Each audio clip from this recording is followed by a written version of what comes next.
Hello and welcome to Cooking with Jimmy. I have this turkey from Thanksgiving that I deboned, smoked on my cool smoker with indirect smoke, and brought it back in and injected it with a butter and allspice and stuffed it with cornbread stuffing and wrapped it in butcher's twine. I made 3 of them, and I can't eat all of these. I took one to my aunt's house when I went to visit for Christmas. Shout out to my Aunt Clara, who was an excellent cook as well. To put myself in that same category and say that I am. But I made 3 of these because I had planned to give one of my friends' daughters a baby shower, and so I thought that I would just use these for that, but the baby shower didn't end up happening, so I'm stuck with all this turkey from Thanksgiving. So I'm gonna do a series with these turkeys, and right now I'm looking for the breastplate. It's kind of hard to figure out where the breastplate is because it's almost like a pincushion. But I'm thinking this is the breastplate. And one of the things I did is I took butter and parsley and garlic and onion, and I smeared it underneath the skin and based the turkey breast. So that's one of the things that I did as well. So I'm hoping that this is where I need to cut, because what I'm going to do is I'm going to make a turkey club out of the turkey breasts.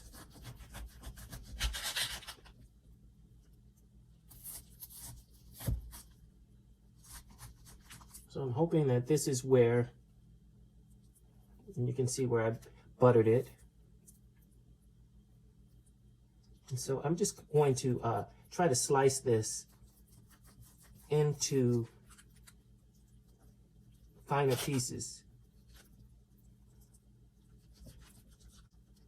I don't recommend keeping anything in your deep freezer longer than 2-3 months.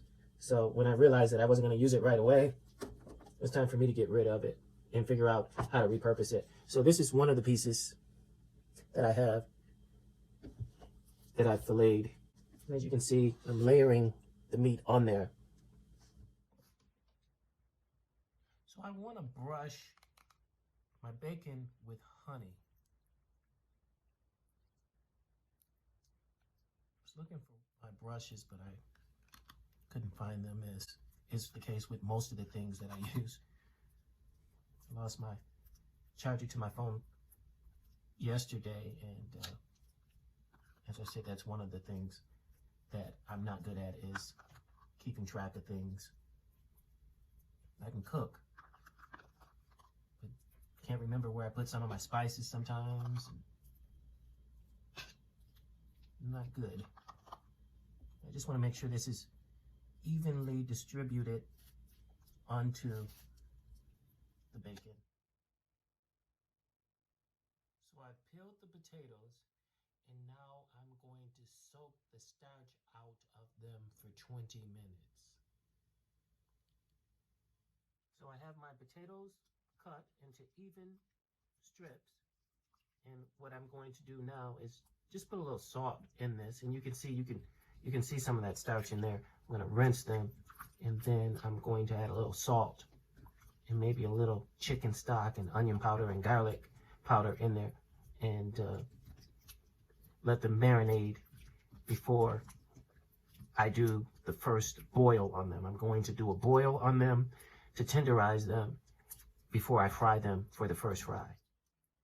So I have hot water on a low simmer, and I put a tongue at the bottom of the pot just because I'm going to sit my net or strainer on top of it, because I don't want the French fries sitting in the water because I have marinade on them. But I do want them to steam. So I'm going to steam these until they get al dente. I don't want them to fall apart at the touch because I'm going to fry these 2 times, power fry them twice after this. So if they get too loose to the touch, then they'll fall apart, and I don't want that. But what I do want is a crispy outside and an inside that's so juicy and tender that it's almost like mashed potatoes. So in order to do that, this is very critical to that step.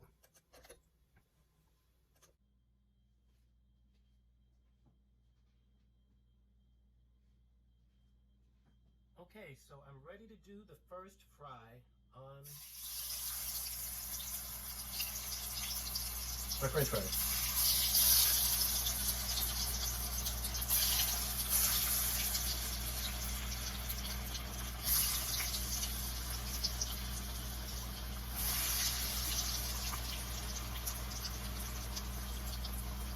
And so I want to do these for about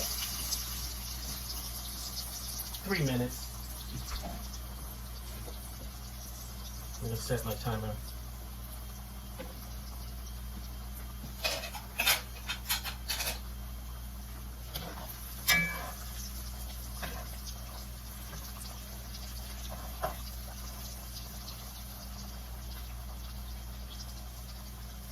Add a couple more.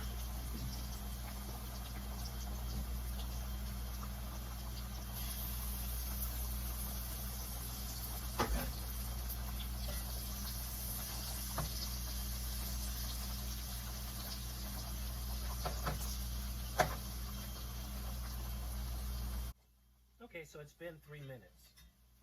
And as I mentioned, this is not the final fry. So we want to get this out of the grease and get our next batch to power fry into the grease. And I'm not going to cook all of these French fries for the second fry. What I'm going to do is I'm going to put them on a cookie sheet and freeze them, and then I'll have them later, and I'll be able to have them, and I'll have them in half the time. I'll have done over half of the work and just be able to enjoy French fries just like you would buy out of the bag from the supermarket, but better. So here's our second batch. That's going down for the first fry. As you can see, they're soft, but they're not falling apart. I've made that mistake in the past where I've actually steamed them too much. So I made sure that I didn't do that. So I have Chester fries, flaming hot Chester fries. And I have my food processor. I'm just going to take these and grind them up in the food processor.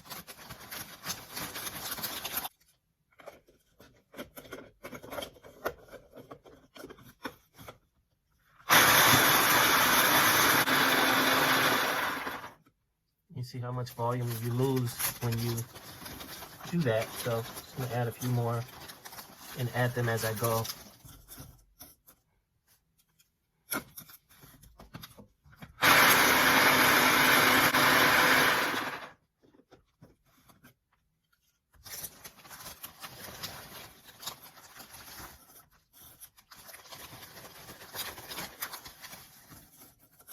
Wow, you pay for a bag of these and you really don't get a lot once you grind them up.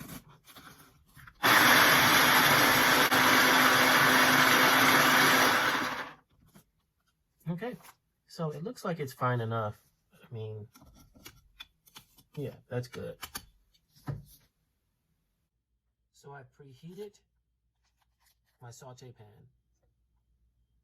And I'm just taking a few pads of butter to coat the pan. For my turkey bacon club,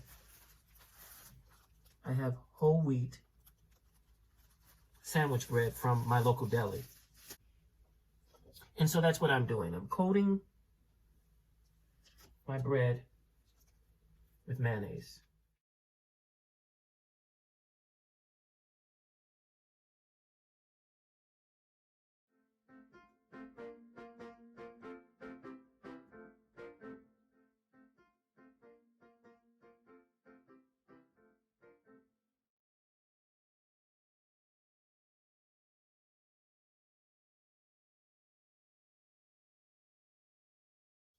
Cheese is going to go on the inside. So I'm adding my cheese, but I'm being careful not to add it too close to the edges because I don't want it to overflow and spill onto the skillet. And because I do want it to melt, I'm going to cover it. Okay, so I have my oil preheated and ready to go. And I have just one egg, because as I mentioned, I'm not cooking all of these French fries, just some of them.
French fries are coming along perfect. I got about another 3 minutes to go. Give this a little tossed.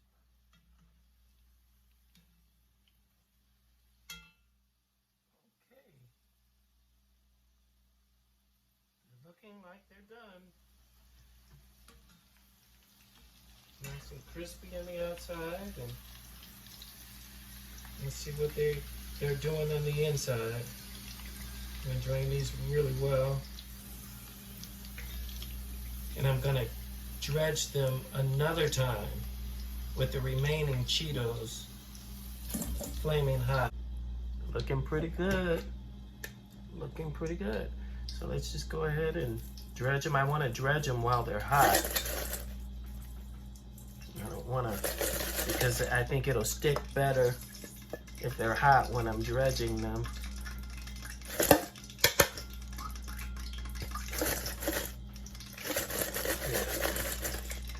There we go. So what I've done is I've slow cooked the turkey and the bacon in the oven at 170 for about 4 hours actually.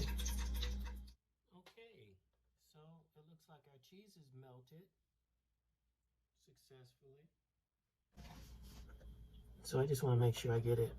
Now that I know it didn't spill over, I can go ahead and spread it out just a little bit.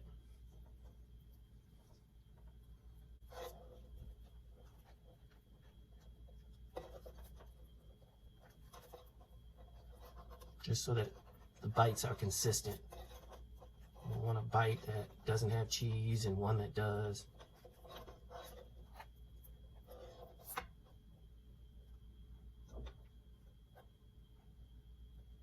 It's nice and thick. Layer of cheese.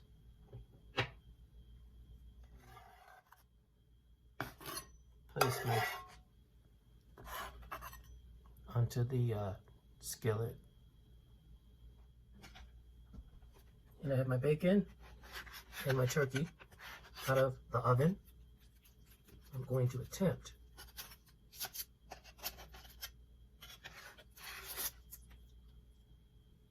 place it.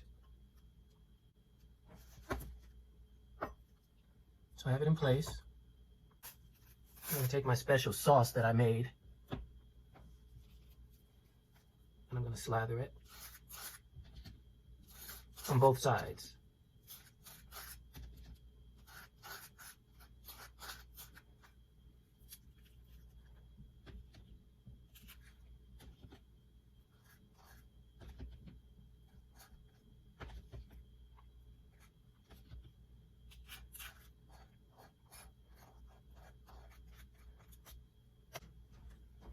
So I have some hamburger pickles, and as I mentioned in my previous video, when it comes down to precision, I prefer working with chopsticks.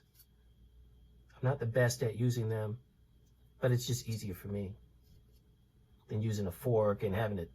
I don't like touching on my food a lot because I don't like people touching on my food unless they my mama, and my mama is deceased.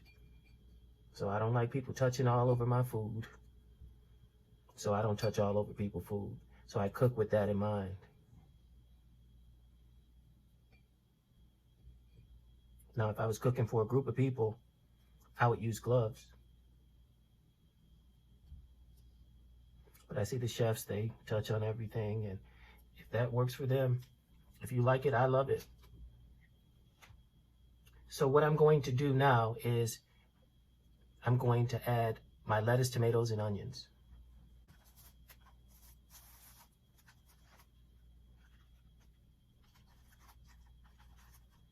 So my lettuce,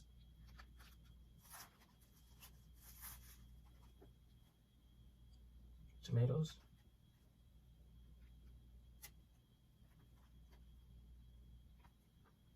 and onions.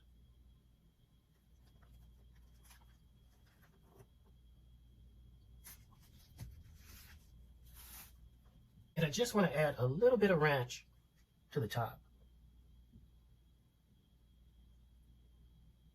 just for added flavor.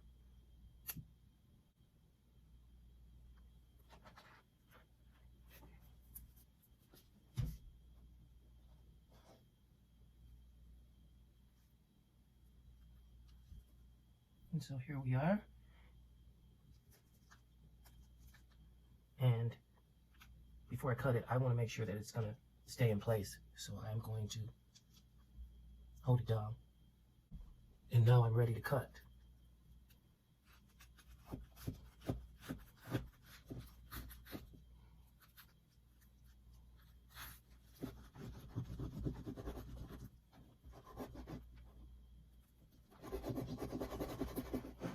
Uh-oh. Almost.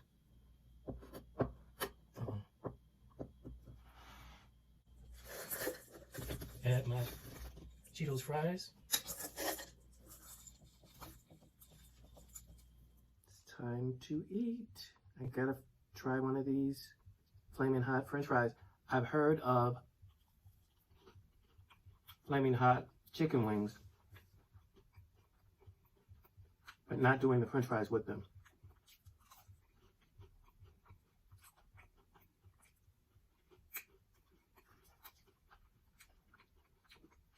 Not bad.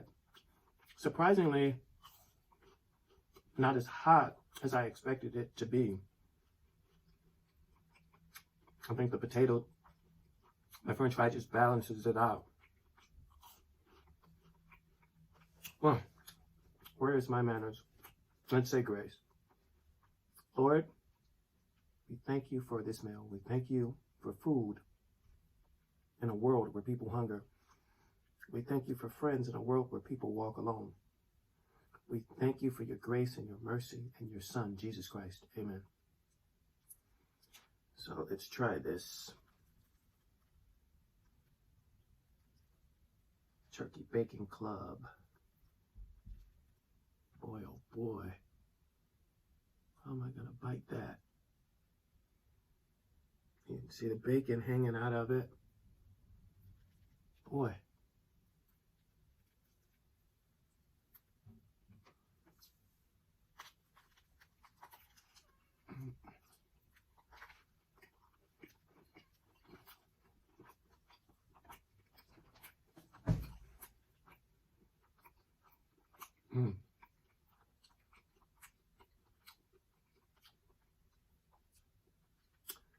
Very good.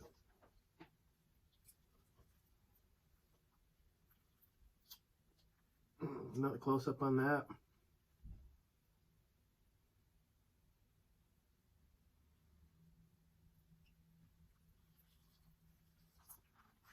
Mm.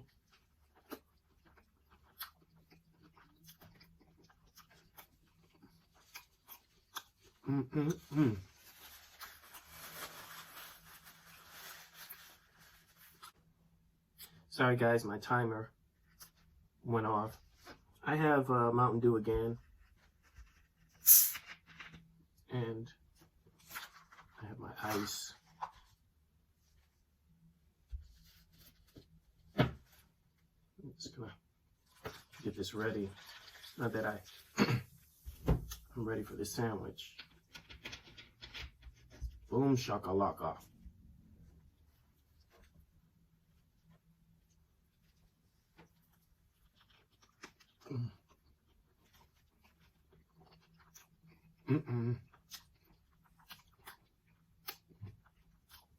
I think I got a bone.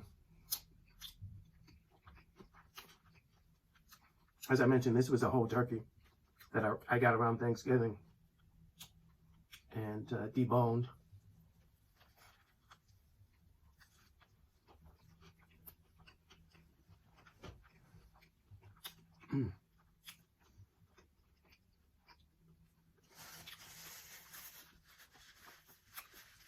It's amazing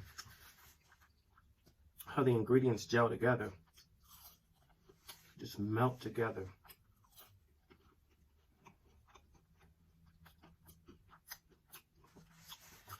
This Turkey Bacon Club is the star of the show. Hands down. These fries don't have anything on there.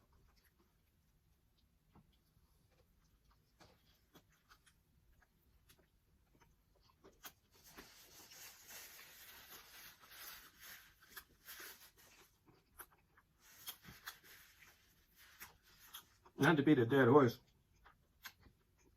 but in the news, they say Snoop Dogg apologized to Gayle King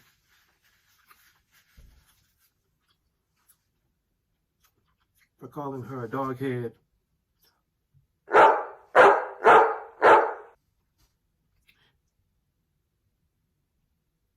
and threatening her. And I commend him for that.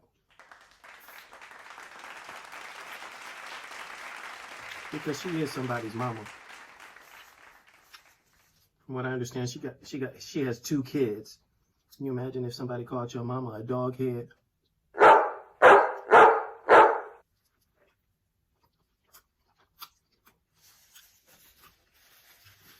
Don't matter what your mama did. You're gonna be mad at them.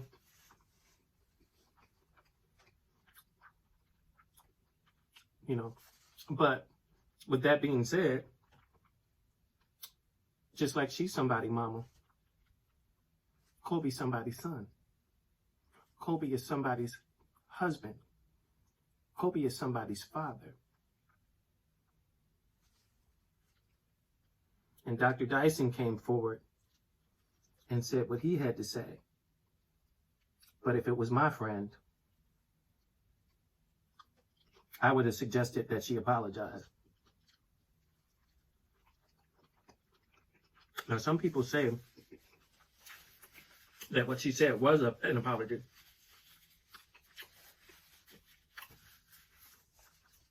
But there's a difference between apologizing and admitting that what you did is wrong. And folks are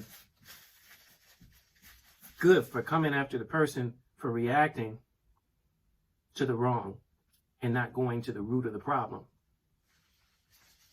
Oftentimes it's because it's easier to address things that people do when they're less prominent or have less power, conceivably. But you always got to go to the root of the problem.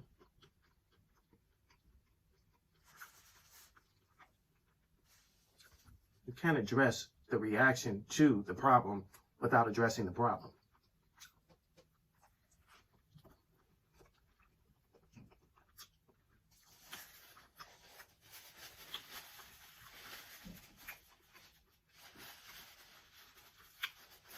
I look at our celebrities, and I think of W.E.B. Du Bois and his theory on the talented 10th. How he believed that the 10% of the wealthiest African Americans and the 10% most intelligent and affluent and progressive and prominent should help the 90% of African Americans. I'm not seeing that today. I'm seeing our 10%, our talented 10%, turning a blind eye to us.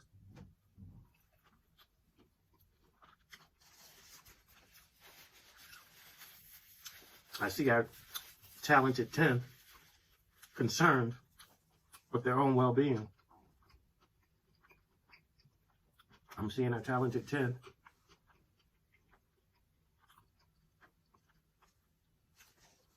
losing touch with what it is that we go through.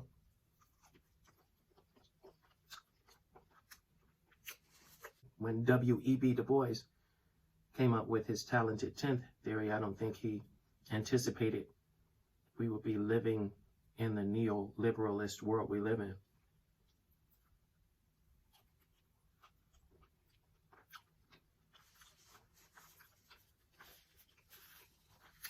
Boy, I thought I would at least be able to eat some of the other half.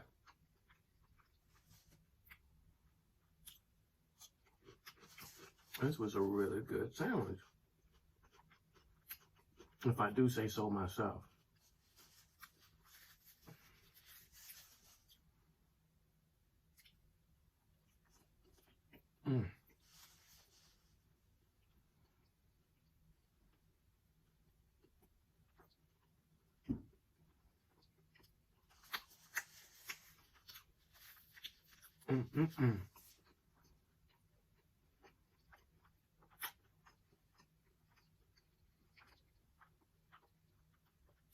This is really good. Get this phone out of your way. Boom shaka laka laka. Happy Valentine's Day to all my YouTubers, and I hope by now anyone who is watching is subscribed to my channel. Please subscribe to my channel. Please share this video and like this video. I hope anyone who is watching has done that.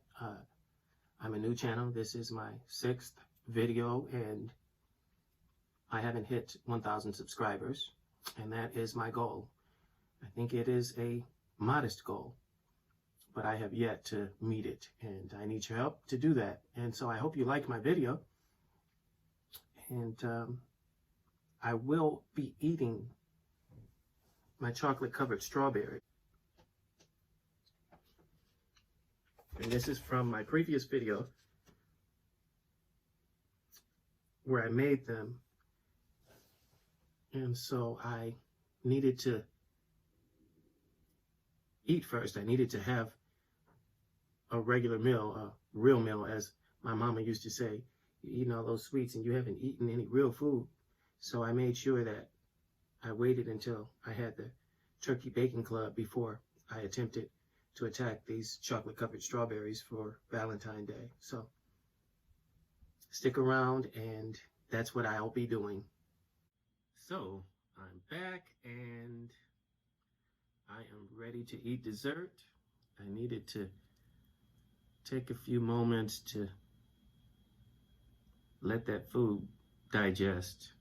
So I have my chocolate-covered strawberries here, and they are juicy, and I have have my whipped cream.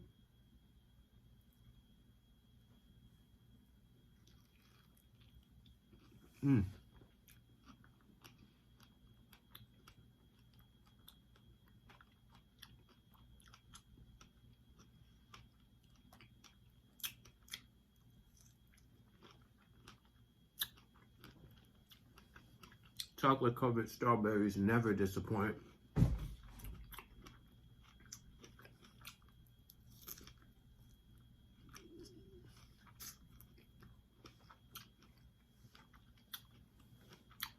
They're quick and easy.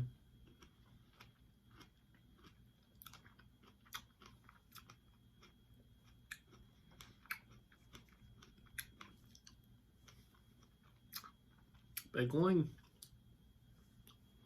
back to what's going on in the media right now,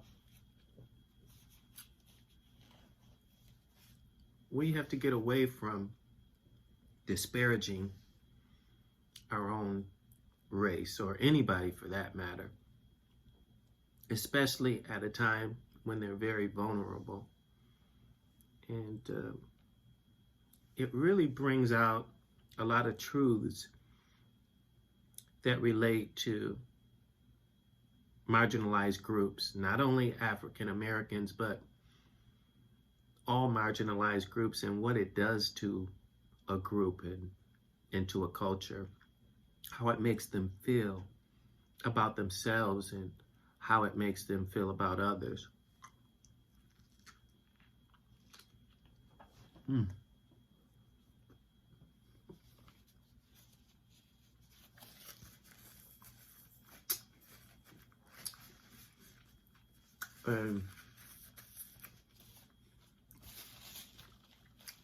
Some of the ways that we act out are the result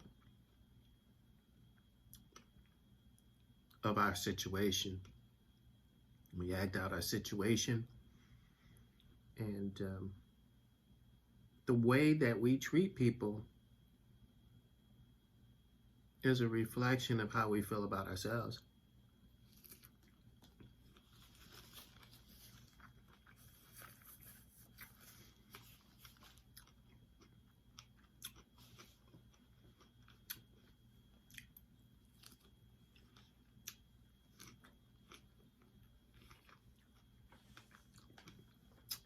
We go through that, and we see it quite often with certain family members when they tear each other down.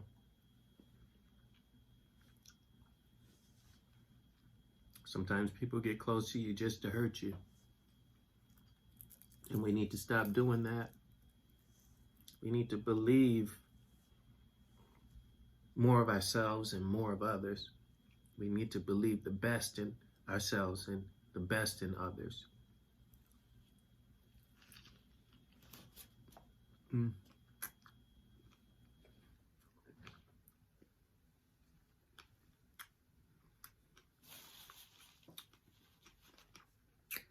didn't realize these would be so juicy.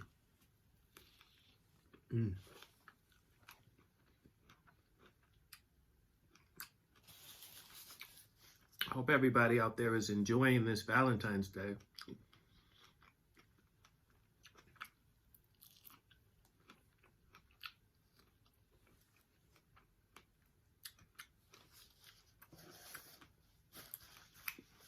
And if you don't got nobody to love, love yourself. Treat yourself to something nice. Take some initiative and go out and get you a Valentine's. It could be a neighbor or a friend. I'll probably be taking the rest of these to my neighbor. Very sweet older woman. And I'll take these to her. And that is going to wrap it up for this video. Please subscribe, like and share, and click the notification bell. I just believe in my heart that I'm going to get to that 1,000 sooner than later, and you can help me do that. Please do. Love you. God bless. Peace.